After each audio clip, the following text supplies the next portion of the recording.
Once upon a time, there was a boy named Emeka, a shy, round-faced Nigerian boy who had been pampered from birth. Born into a wealthy family, his parents lavished him with attention, gifts, and especially food. Growing up in their grand home in Lagos, they treated his every whim like a royal command. If Emeka wanted ice cream for breakfast, he got it. Pizza for lunch? It was there in minutes. As Emeka grew older, his weight increased, and while his parents saw it as a sign of their care, others began to see it as something to mock. One day, as Emeka made his way to school, his oversized uniform stretching uncomfortably across his round stomach, he noticed a group of boys. Tunde, the class bully, and his friends, standing near the entrance. Emeka had always been the target of their cruel jokes, but today felt different. Tunde's eyes lit up the moment he spotted Emeka. He whispered something to his friends, and they all erupted in laughter. As Emeka approached, his steps slow and awkward, Tunde stepped forward. "Look who's coming, fat Emeka. Better clear the hallway before he eats us all." The hallway filled with laughter, and Emeka froze. His cheeks burned with shame, and he stared down at his feet, pretending not to hear the cruel words. But the insults only grew louder. "Bet he can't even walk to class without getting tired," Tunde jeered. Emeka's heart pounded in his chest, but he kept moving. His stomach churned, not from hunger, but from the gnawing feeling of rejection that came with each cruel word. He found himself replaying his mother's voice in his head. "You are perfect just the way you are, my boy." But the words felt empty now. Emeka finally reached his class, where his friend Bola, a quiet, bookish girl with large glasses, sat waiting.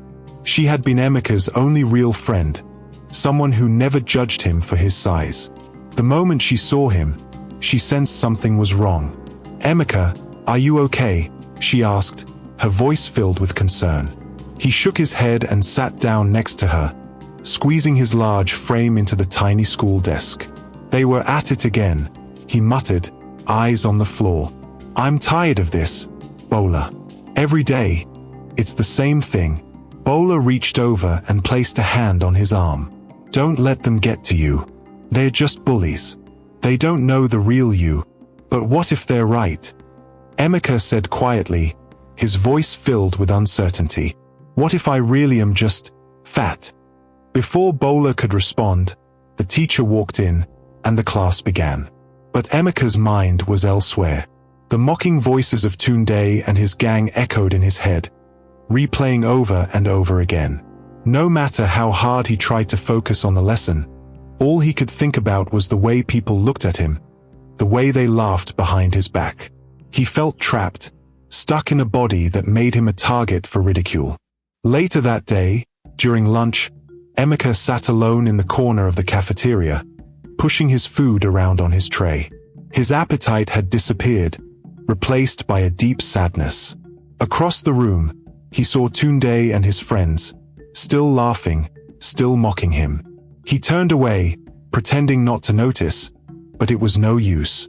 The feeling of being an outcast was overwhelming. Back at home, things were different. His parents, Chief and Madam Okoro, doted on him endlessly, never once acknowledging his weight or the way people treated him because of it. "Eat up, my boy. You're growing strong," his father would say, handing him another serving of food. His mother, always ready with a plate of Emeka's favorite dishes, would smile proudly, oblivious to the struggles her son faced outside the walls of their home. But even at home, Emeka couldn't escape his thoughts. That evening, as he sat at the dinner table, staring at the mountain of food in front of him, something shifted inside him. He wasn't hungry anymore. He was tired, tired of the jokes, tired of feeling like he didn't belong. "Mom, Dad," he began, his voice hesitant, "I think we need to talk."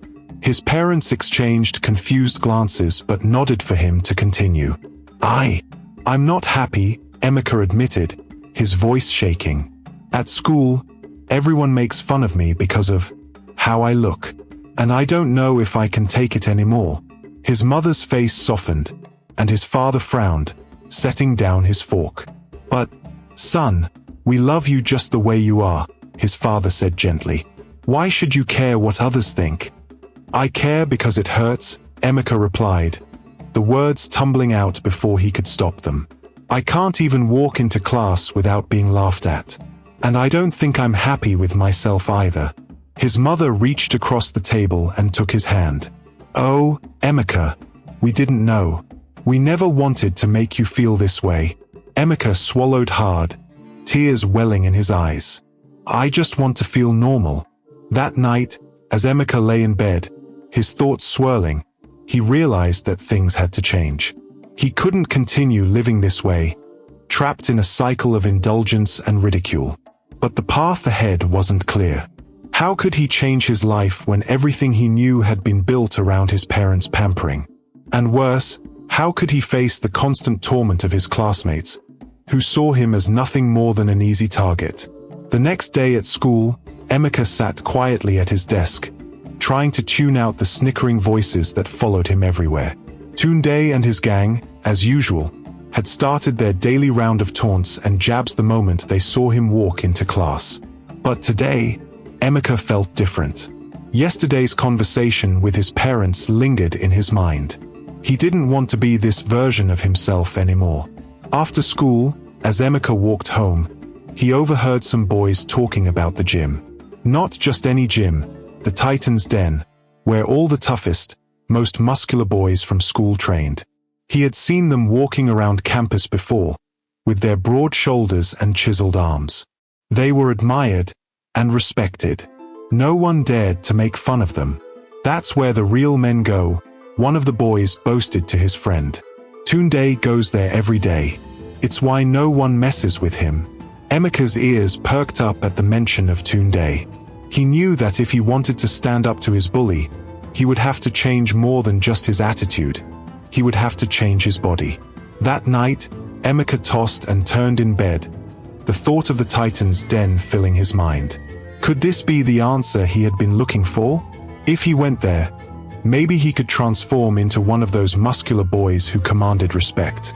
But something about it felt off, a small voice in the back of his mind warning him that it wouldn't be easy. The next day, after school, Emeka made a decision. He was going to the gym. He didn't tell his parents. They wouldn't understand. His mother would probably try to convince him he didn't need to go, and his father might laugh it off, thinking it was just a phase. No, this was something he had to do alone. Later that evening, he found himself standing in front of the Titan's Den. The building looked imposing, with its dark, tinted windows and large steel doors. Emeka hesitated for a moment before walking in. Inside, the air was thick with the smell of sweat and the sound of clanging weights. The room was dimly lit, with heavy equipment scattered across the floor, and muscular boys grunting as they lifted barbells. Emeka felt small, smaller than ever before.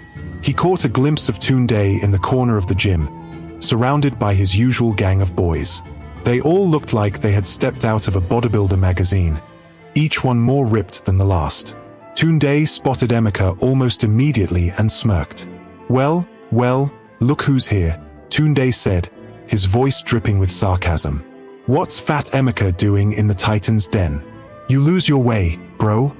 His friends laughed, the sound echoing in the cavernous gym. Emeka's heart raced, but he stood his ground. "I'm here to work out," Emeka said, trying to keep his voice steady. "Same as everyone else." Tunde raised an eyebrow. "Work out? You? Man, this place isn't for people like you. This is where the strong get stronger. What do you think you're gonna do? Lift a dumbbell and suddenly become one of us?" More laughter erupted from Tunde's gang, but Emeka clenched his fists. "You'll see," he muttered under his breath, turning away from the group.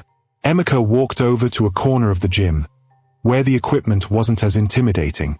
He started small, lifting light weights, keeping to himself. But every now and then, he could feel the eyes of Tunde and his gang on him, mocking him silently. Still, he pushed through the discomfort, determined to change his life. As the days passed, Emeka returned to the Titan's Den every day after school. At first, the pain was unbearable. His muscles ached in ways he had never experienced before. But with each passing day, he grew stronger. He started to notice small changes in his body. His arms, once soft and flabby, were beginning to show signs of muscle. His legs, once weak, felt firmer. But more than the physical change, Emeka felt a new sense of determination growing inside him. However, the gym was not the easy solution he thought it would be. It was a dark place, filled with toxic energy. The boys who trained there weren't just looking to get stronger. They were obsessed with power, with dominance. The more Emeka spent time there, the more he realized that the gym wasn't just about fitness. It was about control, about being the one on top. And Tunde was the king of this world. One afternoon, Emeka overheard a conversation between Tunde and his gang that sent a chill down his spine. "Man, Emeka's been coming here for weeks," one of Tunde's friends said. "He's getting kinda serious." Tunde snorted. "Yeah, but it doesn't matter how much he lifts. He'll never be one of us. You can't change what's inside. He's weak. Always has been. Always will be." The words hit Emeka harder than any weight he had ever lifted. He realized that no matter how much his body changed, in Tunde's eyes, he would always be that fat, weak boy. And maybe Tunde was right. Maybe lifting weights wasn't enough to change who he was inside. But Emeka wasn't ready to give up. One day, as he was working out, Bola came by the gym to see him. She hadn't seen him in weeks, and when she saw the exhaustion in his eyes, she frowned. "Emeka, what are you doing to yourself?" she asked, concerned. "You don't look happy." "I'm fine," Emeka lied, wiping sweat from his brow. "This is what I need to do." "But at what cost?" Bola asked, her eyes searching his face.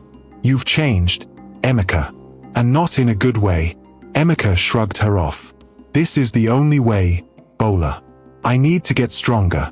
I need to show them I'm not weak." "But you're becoming like them," Bola said softly. "Is that what you want?" Emeka froze at her words, but before he could respond, Tunde and his gang approached them. Tunde clapped his hands together, his grin wide and menacing. "Looks like Fat Emeka's got himself a cheerleader," Tunde sneered. "What's next, Emeka? You gonna ask her to spot you while you lift your tiny weights?" Bola glared at Tunde. "Leave him alone, Tunde." Tunde chuckled darkly. "Oh, I don't think so. This is my gym. And Emeka? He's just playing dress-up. He doesn't belong here." Before Emeka could react, Tunde stepped closer, his face inches away from Emeka's. "You think lifting weights is gonna change who you are? You think you can be one of us?" he whispered harshly. "You're pathetic." For the first time, Emeka didn't flinch. He stared back at Tunde, anger boiling inside him. "I'm not trying to be one of you," he said quietly. "I'm just trying to be better than who I was." Tunde's smile faltered for a moment, but he quickly recovered, stepping back with a shrug. "Whatever, man. Keep dreaming." As Tunde and his gang walked away, Bola looked at Emeka, worry etched on her face. "This place, it's changing you," she whispered. Emeka didn't respond, but deep down, he knew she was right. The gym had become a dark rabbit hole, one that he wasn't sure he could crawl out of. Emeka returned to the Titan's den every day, but something felt off. The gym had become more than just a place for physical training. There was a strange undercurrent he couldn't shake. The more time he spent with Tunde and his gang, the more he sensed that their loyalty to each other ran deeper than just lifting weights. They would huddle together in whispers, their voices too low for anyone else to hear. Their late-night trips, their secretive meetings, they weren't just about the gym. Something darker was at play. One day, as Emeka was leaving the gym, he saw Tunde and his gang in a heated discussion. They didn't notice him lurking nearby, so he eavesdropped. "Everything's set for tomorrow night," Tunde said in a low voice. "No one suspects a thing. We'll hit the warehouse after midnight. Quick and clean." Emeka's heart raced. He realized with a sickening clarity what was happening. Tunde and his crew weren't just gym brothers. They were criminals. Armed robbers. He stumbled back, accidentally kicking a weight that clanged loudly against the floor. The noise alerted Tunde, who turned sharply. "Who's there?" he barked. Emeka froze, his heart hammering in his chest. There was no escaping now. Tunde's cold eyes locked onto him. "Oh, it's you," Tunde sneered, walking toward him. His gang followed, surrounding Emeka like vultures. "Eavesdropping, huh?" Emeka swallowed hard, unsure of what to say. I didn't mean to." Tunde's expression darkened. "You've been hanging around us for a while now, Emeka. Think you're one of us?" Emeka hesitated, knowing the weight of his answer. If he backed out now, if he showed fear, Tunde would never let him live it down. His entire journey to prove that he wasn't weak would crumble. Peer pressure weighed down on him like an anchor, suffocating him. "Yeah," Emeka said, his voice shaking slightly. "I want in." Tunde raised an eyebrow, surprised but clearly intrigued. His smirk returned. "You want in? You don't even know what you're getting yourself into, fat boy.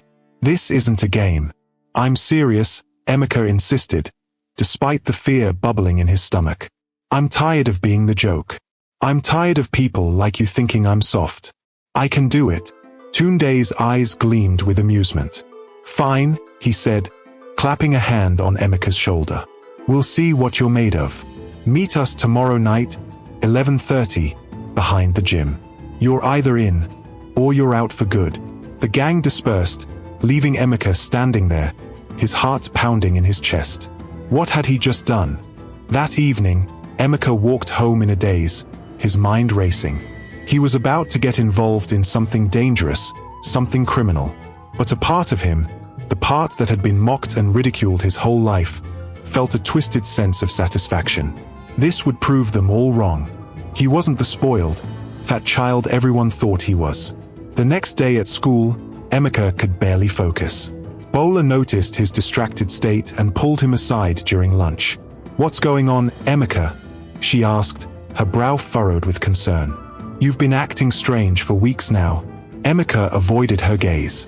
"Nothing. I'm just busy with the gym." Bola wasn't convinced. "It's not just the gym. You're not the same. I know something's wrong." Emeka sighed, knowing he couldn't keep it from her. Bola was the only friend who had stuck by him through everything. She deserved the truth. "I overheard something," Emeka said quietly, glancing around to make sure no one was listening. "Tunde and his gang, they're not just gym rats. They are criminals. Armed robbers." Bola's eyes widened. "What? And you're still hanging around them?" "I didn't have a choice." Emeka snapped, the pressure building inside him. "I've been trying to fit in, Bola. I've been trying to prove I'm not weak. But this is insane, Emeka," Bola exclaimed, lowering her voice when she saw how upset he was. "You can't get involved with them. You'll ruin your life." Emeka bit his lip. "I already told them I'm in. It's too late to back out now." Bola shook her head, her face pale with worry. "No, it's not. You can still get out of this. Tell someone. Your parents, the police, anyone." "I can't," Emeka said, his voice barely above a whisper. "If I back out now, they'll know I'm weak.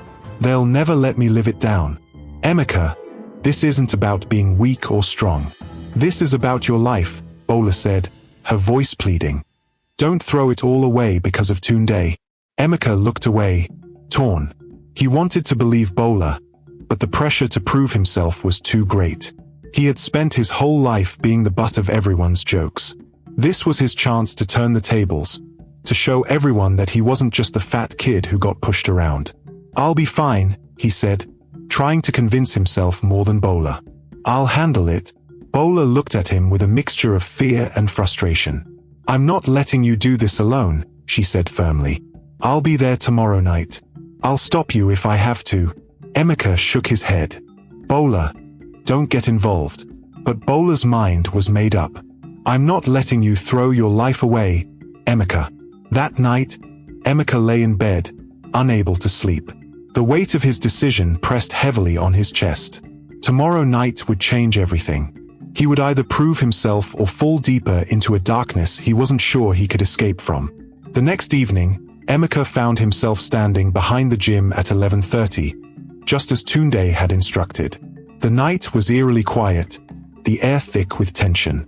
Tunde and his gang arrived, their faces set in grim determination. "You ready for this?" Tunde asked, sizing Emeka up. Emeka nodded, though his stomach churned with anxiety. "Yeah, let's do it." Tunde smirked. "Good. You're gonna be the lookout. Don't mess this up, or you'll regret it." As they walked toward the warehouse, Bola appeared out of the shadows, her eyes wide with fear. "Emeka, don't do this," she begged. "It's not too late to back out." Tunde's eyes narrowed. "What's she doing here?" Emeka felt a surge of panic. "She's just a friend. She won't cause any trouble." Tunde stepped forward, his face inches from Bola's. "You better hope not. If you mess this up, it's on both of you." Bola glared at Tunde but didn't say anything. She looked at Emeka, her eyes pleading with him to stop. But it was too late. The gang was already moving, and Emeka was caught in the current. As they approached the warehouse, Emeka's heart raced. He could feel the danger creeping closer with every step. This wasn't just about proving himself anymore. This was life or death.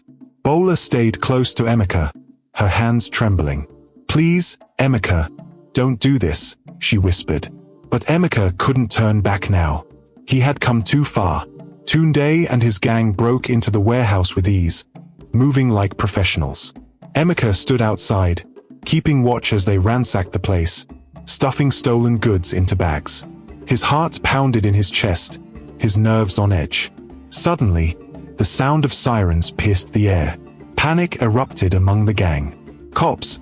one of Tunde's friends yelled. Tunde's face twisted in anger. "I thought you said no one would see us." Emeka's blood ran cold. I didn't." Before he could explain, Tunde grabbed him by the collar. "This is your fault," he snarled. Bola grabbed Emeka's arm. "We have to go. Now." But it was too late. The police were closing in, and Emeka realized with horror that there was no escape. The night felt like a blur of chaos and fear. As the police sirens wailed louder, Emeka's heart pounded in his ears. He could barely hear Bola over the panic surging through his veins. Her grip on his arm was tight, pulling him away from the warehouse as Tunde's gang scattered into the shadows. But not everyone was fast enough. Gunshots rang out in the night, shattering the air with terrifying force. Emeka glanced back, seeing one of Tunde's men crumple to the ground, blood pooling beneath him. Another thug was tackled by the police, the sound of handcuffs clicking around his wrists. "We need to run," Bola screamed, yanking Emeka with all her strength. The sirens were getting closer, but there was still a narrow alley that led away from the chaos. Without thinking, Emeka followed her. His legs felt heavy, weighed down by terror and guilt, but he kept running. The pounding footsteps of the police grew distant, and soon they were swallowed by the maze of narrow streets. Emeka's breath came in sharp gasps as they finally collapsed behind a wall, hidden from view. They sat there for what felt like hours, barely able to speak. Bola was shaking, her face pale. "Emeka, that was too close. We could have been caught. Or killed." Emeka couldn't find his voice. His mind replayed the sound of the gunshots, the flash of blue and red lights, the sight of Tunde's men being dragged away. How had it come to this? He wasn't a criminal. He never wanted this. But now, he was deep in it, and there was no way to turn back. "We need to go home," Bola finally whispered. "Before anyone sees us." Emeka nodded numbly. Together, they made their way back through the dark streets, slipping quietly into the night. The next morning at school, Emeka was barely functioning. His body moved on autopilot, his thoughts still stuck on what had happened the night before. He kept his head down, avoiding eye contact with anyone. But he knew it wouldn't be long before he saw Tunde. And he was right. By lunch break, Tunde cornered him near the lockers, his face twisted in a cold smirk. He didn't waste any time. "You think you can just walk away from what happened?" Tunde hissed, his eyes narrowing dangerously.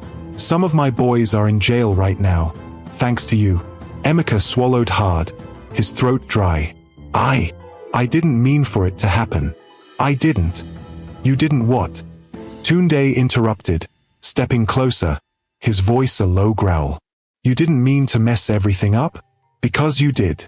And now, if you even think about telling anyone what happened, I'll make sure you regret it. Emeka's stomach turned. He could feel the threat behind Tunde's words. This wasn't a schoolyard fight. This was serious. If he talked, if he let anyone know about the robbery, Tunde would come for him. And he wasn't alone. His gang was still out there, even if some of them had been caught. The others would do anything to protect themselves. Bola appeared at Emeka's side, her face set in a hard glare. Leave him alone, Tunde, she said, her voice steady despite the fear in her eyes. He's not going to say anything. You don't need to keep threatening him. Tunde sneered at her. You think you can protect him? You don't know what you're dealing with. I know enough, Bola shot back. Just stay away from him. For a moment, Tunde stared at them, his gaze cold and calculating. Then, without another word, he turned and walked away, but not before flashing Emeka a look that promised more trouble. The rest of the day passed in a haze of tension. Emeka couldn't focus on anything except Tunde's warning. Every glance from across the classroom felt like a threat. Every shadow in the hallways made him jump. He couldn't shake the feeling that he was being watched, that at any moment, Tunde or one of his gang members could strike. Bola tried to reassure him. Tunde's just trying to scare you, she said as they sat under a tree during the break. If you don't say anything, they'll leave you alone. Emeka shook his head. It's not that simple. They're not just going to let this go. So what are you going to do? Bola asked softly, her eyes filled with concern. Emeka didn't have an answer. He couldn't go to the police. Tunde would come after him. But staying silent meant living in fear, always waiting for the other shoe to drop. And worst of all, he felt trapped. He had been trying to prove himself, to show that he wasn't weak. But now he was more vulnerable than ever. I don't know, Emeka finally said, his voice hollow. I don't know. Days passed, and the tension didn't ease. Emeka avoided Tunde and his gang at all costs, but the pressure was unbearable. He had no choice but to show up at school every day, where he was constantly reminded of what had happened. The weight of it all was suffocating him. One afternoon, as Emeka was heading home, he noticed a car idling on the street corner near his house. He tried to ignore it, but his heart raced when he saw Tunde sitting in the driver's seat, watching him. Tunde's message was clear. There was no escaping this. Emeka quickly walked inside, shutting the door behind him. He leaned against it, his hands shaking. The walls were closing in. The tension between Emeka and Tunde's gang had reached a boiling point. It was like a noose tightening around Emeka's neck, growing more suffocating with each passing day. No matter where he went, Emeka could feel Tunde's eyes on him, waiting for the moment he would crack under the pressure. But the worst was yet to come. The police investigation into the warehouse robbery had escalated, and whispers were beginning to circulate through the halls of the school. The boys that had been caught were recognized as students from City High College. It didn't take long for word to get out. Emeka was seen hanging around them, always in the company of Tunde. The rumors were spreading like wildfire, and soon, the police had arrived at the school to question the students. Emeka could sense that his time was running out. He had hoped to stay under the radar, to disappear into the background, but it was impossible now. The walls were closing in on him, and his secrets were threatening to tear everything apart. That morning, Emeka was sitting in class when the principal's voice came over the intercom. His heart sank as he heard his name. Emeka Olamide, please report to the principal's office immediately. The class fell silent, and Emeka could feel the weight of 100 eyes on him. He stood slowly, his legs trembling as he made his way to the door. Bola shot him a worried glance, but there was nothing she could say to ease his fear. As Emeka walked through the hallway, his mind raced with panic. Had someone snitched? Did the police know everything already? His thoughts spiraled, and by the time he reached the principal's office, he was convinced his life was over. When he opened the door, the sight that greeted him sent a chill down his spine. The principal was seated behind his desk, but standing beside him were two police officers. Their serious expressions left no room for doubt. This wasn't a routine visit. "Sit down, Emeka," the principal said, his tone unreadable. Emeka sat, his palms sweating as the officers looked him over. "Emeka, we have a situation," one of the officers began, leaning forward. "We've been investigating the robbery that took place at the warehouse recently. Several individuals involved in that robbery were identified as students from this school." The other officer spoke up. "We've also received information that suggests you were seen with these individuals in the days leading up to the robbery. We need you to come down to the station and answer a few questions." Emeka's heart pounded in his chest. His mouth was dry, and it felt like the walls were closing in on him. I don't know anything about the robbery," Emeka stammered, his voice shaking. "I swear, I wasn't involved." The officers exchanged glances, and the principal leaned forward, his eyes narrowing. "Emeka, this is serious," the principal said. "If you know anything about what happened, you need to tell the truth. The consequences of lying could be severe." "I'm not lying," Emeka insisted, his voice rising in panic. "I didn't have anything to do with it." The officers didn't seem convinced, but they didn't push him further. Instead, they handed him a card. "Emeka, we'll give you a little time to think about things," the first officer said. "But we want you to come to the station by the end of the week. If you don't, we'll have to take further action." Emeka nodded numbly, taking the card with trembling hands. The weight of their warning pressed down on him like a heavy burden, and as he left the office, he felt like he was walking to his own execution. After school, Bola caught up with Emeka as he trudged toward the gate. She could tell something was wrong.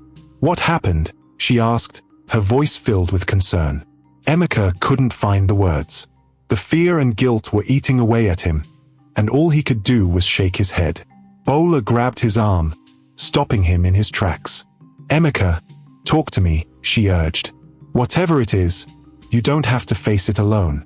Emeka finally met her gaze, his eyes filled with helplessness. "They're onto me, Bola. The police. They want me to come in for questioning about the robbery." Bola's eyes widened in shock. "What? But you didn't do anything. You can't just let them pin this on you." Emeka frowned, sensing something was wrong. "What's going on?" Bola bit her lip, her eyes filled with fear. "I overheard Tunde talking to some of his guys. They're planning something big. They want to frame you as the leader of the gang. They're going to plant evidence and make sure the police think you're the one behind everything." Emeka's heart sank. He had known Tunde wouldn't give up easily, but this was worse. They don't care," Emeka said, his voice breaking. "They think I'm part of Tunde's gang. And if I go to the station, they'll make me confess to something I didn't do." Bola was silent for a moment, her mind racing as she tried to think of a solution. "We need to figure this out, Emeka. There has to be a way to prove you're innocent." Before they could say anything else, a sleek black car pulled up to the curb, and the door swung open. Tunde stepped out, his face twisted in a smug grin. Well, if it isn't the fat boy and his little girlfriend," Tunde sneered, sauntering over to them. "Heard the police are looking for you, Emeka. Guess they finally realized you're not as innocent as you pretend to be." Emeka clenched his fists, trying to keep his anger in check. "I'm not going to let you pin this on me, Tunde." "Oh, but you don't have a choice, do you?" Tunde's smile widened, his eyes gleaming with malice. "See, the cops already know who did it. They just need someone to take the fall. And you, my friend, are the perfect scapegoat." Bola stepped forward, her eyes blazing with fury. "You can't do this, Tunde. Emeka had nothing to do with that robbery, and you know it." Tunde's smile faded, and his expression darkened. "Watch your mouth, Bola. You don't know who you're messing with." Before Bola could respond, one of Tunde's gang members stepped out of the car, grabbing her by the arm. She yelped in surprise, struggling to break free. "What are you doing? Let me go!" Bola screamed, but the thug held her tightly. "Here's the deal, Emeka," Tunde said, his voice cold and calculating. "You go to the police and tell them you were the gang leader. Take the blame for everything, and Bola stays safe. Refuse, and Well, I'm sure you can imagine what happens next. Emeka's blood ran cold. His heart hammered in his chest as he stared at Tunde, his mind reeling. This couldn't be happening. Not Bola. Not her. Tunde, please, Emeka begged, his voice trembling. Leave her out of this. She has nothing to do with any of this. Tunde shook his head, his expression pitiless. You don't get to make demands, Emeka. This is how it's going to be. You confess, or she pays the price. Emeka was paralyzed with fear. He knew he couldn't let anything happen to Bola, but the thought of going to the police, of lying and condemning himself to a future behind bars, was terrifying. Emeka, don't listen to him, Bola said, her voice steady despite the fear in her eyes. We'll figure this out. Don't let him control you. But Tunde's thug tightened his grip on Bola, and she winced in pain. Time's ticking, Emeka, Tunde said, his voice cold and unfeeling. What's it going to be? Emeka's mind raced. If he went to the police and confessed, his life would be over. But if he didn't, Bola's life was at risk. The weight of the decision crushed him, and for a moment, he didn't know what to do. Suddenly, another car screeched to a halt beside them. Emeka looked up, and to his surprise, it was Bola's older brother, Kola, stepping out of the vehicle. His face was a mask of fury as he stormed toward Tunde and his gang. What the hell do you think you're doing? Kola shouted, his voice booming with authority. Let go of my sister. The thug holding Bola released her immediately, stepping back as Kola approached. Tunde's expression shifted, a flicker of fear crossing his face. This isn't over, Emeka, Tunde hissed, glaring at him before motioning for his gang to get back into the car. You'll pay for this. With that, Tunde and his gang sped off, leaving Emeka and Bola standing in the street, shaken but unharmed. Kola turned to Emeka, his eyes narrowing. We need to talk. Now. Back at Bola's house, Kola wasted no time grilling Emeka about what had happened. He had been suspicious of Tunde and his gang for a while, but this was the first time they had made such a bold move. Tell me everything, Emeka, Kola said, his voice serious. I need to know what we're dealing with. Emeka hesitated, but there was no use in hiding the truth anymore. He told Kola everything, from the moment he started hanging out with Tunde, to the robbery at the warehouse, to the threats Tunde had made against him and Bola. Kola listened intently, his expression growing darker with each word. When Emeka finished, Kola let out a heavy sigh. You've gotten yourself into a mess, Emeka, Kola said. But you're not alone in this. We're going to find a way to bring Tunde down without you taking the fall. Emeka was grateful for Kola's support, but he still felt the weight of the situation pressing down on him. But how? Tunde has connections. He's not going to go down easily. Kola's eyes hardened. Leave that to me. I know some people who can help. We'll expose Tunde for what he really is, and you won't have to go to jail for something you didn't do. Emeka nodded, feeling a glimmer of hope for the first time in days. But he knew that the road ahead was still dangerous, and Tunde wasn't going to back down without a fight. The next few days were a whirlwind of tension and planning. Kola had reached out to some contacts in law enforcement, and they were working on building a case against Tunde and his gang. But the situation was still precarious. The police were getting closer to identifying the students involved in the robbery, and Emeka knew it was only a matter of time before they came for him. One afternoon, as Emeka sat in the school library trying to focus on his homework, Bola slipped into the seat beside him. Her face was pale, and her hands were trembling. Emeka, we need to talk, she whispered, glancing around nervously. He had imagined.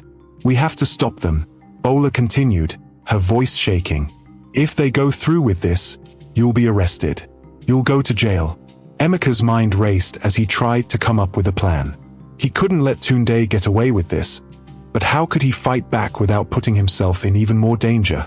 We need to tell Kola, Emeka said, his voice firm. He'll know what to do. But before they could make a move, the library door swung open, and Tunde sauntered in, flanked by two of his gang members. His eyes locked onto Emeka and Bola, and a cruel smile spread across his face. Well, look who we have here, Tunde said, his voice dripping with mockery. The fat boy and his little girlfriend, plotting against me. How adorable. Emeka stood up, his fists clenched. You won't get away with this, Tunde. We know what you're planning. Tunde chuckled darkly, stepping closer. You think you can stop me, Emeka? You're nothing. You've always been nothing. Just a spoiled little fat kid trying to prove himself. But guess what? You're in over your head. Emeka didn't flinch. For the first time, he wasn't afraid. He had something Tunde didn't. Support. People who cared about him. And he wasn't going to let Tunde take that away. I'm not scared of you anymore, Tunde, Emeka said, his voice steady. You can threaten me all you want, but I'm not going down without a fight. Tunde's smile faded, and his eyes narrowed dangerously. You'll regret this, Emeka. Mark my words. With that, Tunde and his gang turned and left the library, leaving Emeka and Bola standing there, the weight of the situation settling over them. But despite the fear, Emeka felt a new sense of resolve. He wasn't going to let Tunde control him any longer. It was time to take a stand, no matter the cost. The days following Tunde's threat weighed heavily on Emeka's shoulders, but with every passing moment, his resolve only hardened. The fear that had once crippled him was now replaced with a burning determination. Tunde had pushed him too far, and it was time to fight back, not just for himself, but for everyone Tunde and his gang had hurt. As Emeka sat in the quiet of his room, his mind raced with a plan. If Tunde thought he could bully Emeka into submission, he had underestimated him. It was time to gather those who had suffered in silence, just like him.